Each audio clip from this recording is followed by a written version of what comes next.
Okay, my name's Jordan, and I'm an intern here at the Counseling Center. And I saw that you had all of your informed consent paperwork and that you had all those documents. Do you have any questions about any of that before we move on? No, I'm good. Okay, so tell me about what brought you here today. Well, I'm a store manager at Lens Crafters, and oh my God, I deal with people all day, every day, let's say that. So I deal with the customers' complaints, and then I have to deal with my employees and their issues. And so I have one who, when I got there, he was training me. He was just a sales consultant. Mm-hmm. And when I initially came into the company, I came in as a sales supervisor to even see if I liked it. I was recruited by my old DM from my previous company. So she asked me to come over. She said, I think you'll like it. I said, well, I was trying to focus on school, really didn't want to work right now. So I told her I'd come on as a sales soup and see if I even like it. Never done eyewear or anything, so I didn't know anything about it. So I liked it. I came in to help out another store manager the store had turned over quite a few managers. And so the girl who was there now, she had just came in to take it over. They transferred her from another store. So my old DM was like, I'm going to put you here. One, it's one of the highest volume stores. Two, give her some support because you're strong. I said, okay, not a problem. And she said, I'll give opportunity for you to see if you like it. So I was there. Next thing I know, I hadn't been there 30 days, and she goes out on leave, FMLA leave. Had some kind of surgery. She had cancer, something going on. Neither here nor there. I didn't get into it, so I ended up having to step up. Didn't get paid anything different, but kind of had to step up and learn a little bit faster.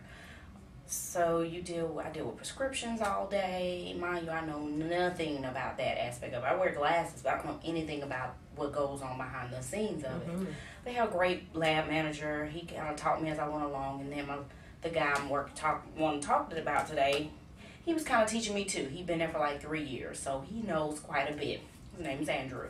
He's really, really good at what he does. So she steps down within the next 3-4 months. She can't come back and handle whatever, as far as the store with her medical conditions and what's going on with her. So we had been doing good since she was gone. We were making all the numbers. The store was doing great. The store was looking better. It was just getting consistent. That's all it was. Okay. With me being there. So my GM came. She said, hey, what do you think about the company? That's what I really like, which I did. I love being there. It's, it's fast paced, but it's not as physical as my other job. So I don't physically have to do a lot. Like I don't have to stock anything. It's nothing like that. So I was like, I really like it. I'm in the middle of Buckhead at Lenox Mall, so I like the clientele. It's very diverse, So I was like, I like being here. So she said, well, I have a store opening for you for a general manager. So I said, oh, okay, where? Because I was originally, when she came back off from her leave for medical leave, I was going to go and take over another store manager's store while she was on maternity leave. To still kind of get my feet wet. So she was like, the store you're in right now. I said, huh? So I was like, okay, it's fine. I'm already here, acclimated, know everybody, know the customer base, know where I'm at. So I was like, okay. She said, well, you're doing such an awesome job. I don't see the purpose of moving you. I don't have anybody. You're strong. You picked up really, really fast, believe it or not. And I was like, okay, I don't mind staying here. So we sat down, what it looked like. We had been making bonus I was in my sales suit position about 3 months. So I wasn't making bonuses or nothing. So, okay. Now I started to get a little extra benefit off what I'm already doing anyway. I was already in the role. So she knew I was going to school. She said, well, how does that look? I said, well, I came from an orientation for Columbus State. So I said, okay, let me see what the scheduling looks like there and can I handle both? And so I didn't see where it'd be that hard. So I told her, yeah, I should be able to handle it. So Andrew, when I got there, he was one of the strongest sales consultants. He bit one of the best numbers. So I went to him and asked him how did he feel about why hadn't he been a sales supervisor before now? Why wasn't he in a position? He'd been here 3 years. He was like, well, I was focused on school initially when I first came here, and so he kind of was finishing up his undergrad's degree at Morehouse. So he said I kind of really was. And then when I came into the company, he was working another job and working us part-time. Well, I didn't know at the time that the other job had fired him. Oh. I thought he had just left it on his own. I just recently found out he was fired. So here lately, we've been all working, so I was kind of letting them try out kind of how they did me. Try and see if this is even something. Yeah, let him get his feet wet, give him an opportunity, Yeah. give him a trial run, see if he likes it. There you go. Okay. Let's see if this is something for you. And I said, well, let's just see if you got the capabilities for the position. It's a little bit different than what you're currently doing. Because now you got to maintain your sales position role and add some management piece to it. So it's kind of a level up from what Correct. he's doing, just like you moved to level up. Exactly. Okay. So he was like, he got his keys, got his alarm codes. He was already closing in another one of my sales reps. Because here, you don't have to be a manager to close. Okay. So they have key holders, but they're not necessarily managers. Where I've come from all before, you had to be a supervisor to even have keys. Well, here they're not.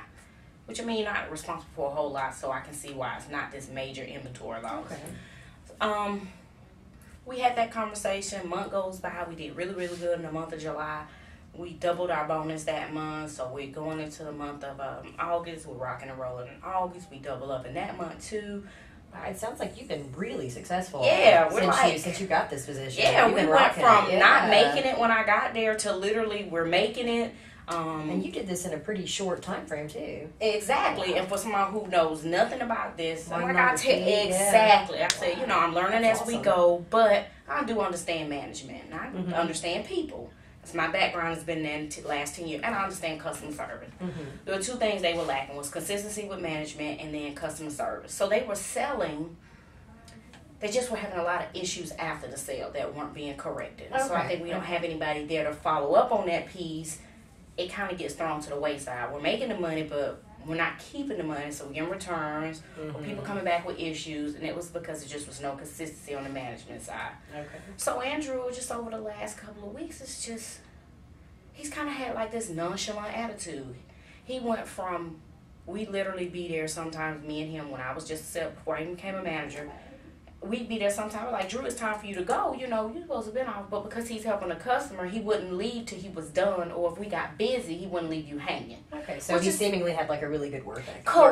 Correct. So here lately, it's like, he has this, fucking attitude. Yeah. And so I was just like, well, dang, maybe he's just tired, because we all been working really hard here lately. I think maybe he's tired. He's going to take a week break to go to Washington, D.C., Let me talk to him when he come back and see if maybe he's rejuvenated, rested. Because I know sometimes when I get like a burnout. Exactly. You get kind of burnt out. Sometimes need a vacation. Let's see what's going on.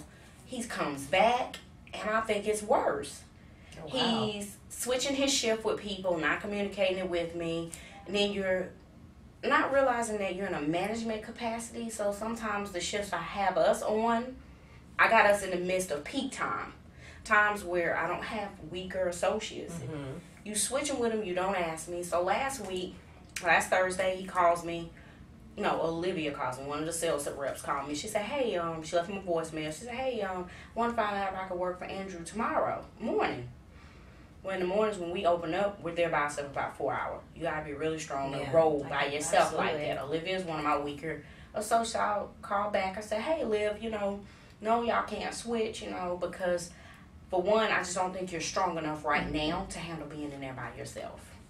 Didn't want to tear her down, but you just have to make a good judgment call overall. Yeah, so I said, is Andrew there? He was already gone, so I'll call and talk to him, but, no, y'all can't switch. So I called, talked to him, told him basically the same thing, y'all can't switch schedules. So I come in Friday, my store looks like hell, like a tornado. Ooh. Shoes behind the counter, stuff all over the counter. He's walking around in his flip-flops. We have been getting on him a lot lately about being on his phone.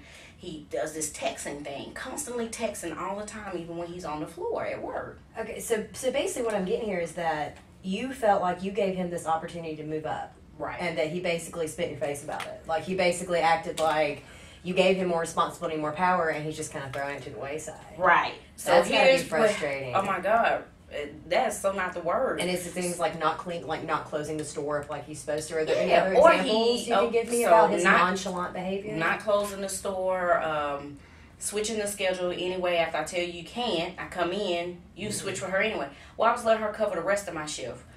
What part I said she couldn't cover the shift? Period. Who changes that? Then I tell you to do stuff and you don't do it. You're on the phone texting, so I pull him in the office to have a conversation with him about the texting on the floor and just how disrespectful I thought it was for you to go against something I've already told you couldn't do. You went behind my back, called her again and told her to come on anyway after I said it was a no-go. You have a lot of issues with insubordination with him, it seems, just not following orders. Well, we go in the office and he sits down and he says to me, well, I just don't feel like I need to prove myself. I've been here 3 years. Wow. I paid more for my education, $100,000 for my education from Morehouse. And, you know, this almost like working where he is with us is beneath him was kind of the impression I got. My parents make 6 figures, and I just couldn't figure out what any of that had to do. I'm talking to him about being insubordinate. I look down, and he's doing what? Texting. Oh wow, that must make you We're angry. we're sitting just girl, like yeah. me. You were sitting in the office talking. I pulled you off the And floor. he's basically ignoring you, sitting there with his cell phone. Yeah, and I said, this is exactly what I'm talking about. We saying stuff to you. Other managers saying the same thing. They're saying things to him about texting on the floor. Come back out and you still doing it. Or you got your phone plugged in, charging, and you texting. And I just told him, I said, you just have a lack of authority. So when he, I said, is there something wrong? Did I miss something? Well, I don't feel like I need to prove myself. I said, well, from a management standpoint, you don't have the management skills. Mm-hmm. So we're trying to get you there. I'm not saying you don't know I'm just saying you need to learn the management side. That's what we're trying to do right now. Oh my God, I don't know. What I saw was the immaturity in him. That Yes. he's in his early 20s, likes to hang out, because every time he switched his schedule, I found out it's been to hang out and party, or, and I found out the other morning when he was late opening my store at 10 o'clock, at 10:11, and we open at 10, you're supposed to be there at 9:30, you didn't get there till 10:11, you were drunk and high. And wow. In most situations, I'm surprised he's even still been able to keep his job. Yep, and here's the kicker that really got me is he sends me a text later on that night, the day I had the conversation with him, tell me he had called the director of HR. Wow. And so I was like, okay. And I had suggested to him in the meeting to talk to our RM, who's my boss above me. Mm-hmm. Talk to her so that you can get an idea of what we're looking for. You know what I'm saying? I was trying to give you other ways to go about and look. It just was like no give. He just feels like he has this bigger than life attitude that, my education is enough. And I'm like, no, companies now going more on experience than education now. Because they're wanting people who are already trained, so they don't have to pay as much to train. I know that from a maturity standpoint, and so that's why I say I'm looking and just trying to know where do I go with him now. Because I really hurt my feelings. For one, I felt a real lack of distrust. Definitely no respect for authority. Absolutely. At all. I don't know. It just really hurt my feelings. Really to find out, and it was kind of almost like a kid to send you a text and kind of throw it in your face. Oh, by the way, I called HR today. So kind of what you'd like to work on in here is figuring out how it is you should deal with the situation, how the best way to go about interacting with him. Yes, because I still got to work with him. Okay, well, we need to wrap things up for today, but I want you to put some thought into, one, your past experiences with him and what changed, because you said you used to have a really good relationship with him, working relationship. Yeah. So maybe let's think about what changed between you, maybe even what your behavior of your change when you moved up to the GM, and maybe we can talk about that next time. Okay.